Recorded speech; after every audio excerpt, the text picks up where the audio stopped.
Vladimir Putin, Russia owns the North Pole, and the UN needs to give it back to us. Vladimir Putin has made his most audacious land grab bid yet after claiming that Russia owns the North Pole. Not content with just spreading his power base into Ukraine, the eccentric president has now submitted a bold claim to a large portion of the Arctic.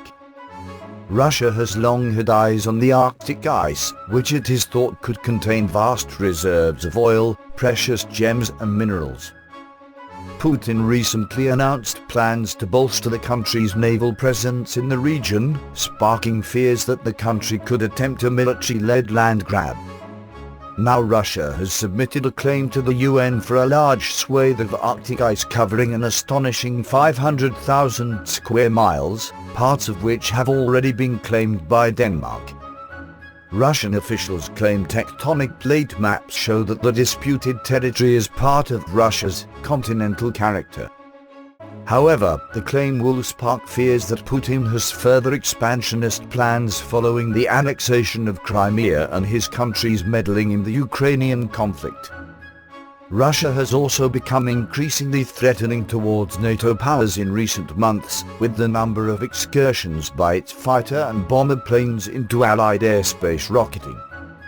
In a statement outlining the claim, the Russian government stated, "The outer borders of the continental shelf in the Arctic Ocean is based on the scientific understanding that the central Arctic underwater ridges have a continental character.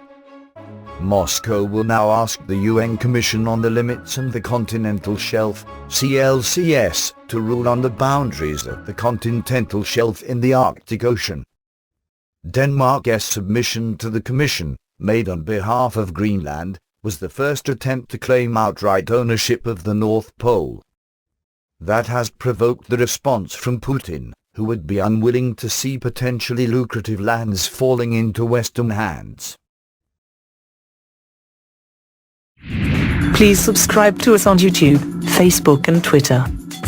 You can visit us on www.therealthingming.webs.com.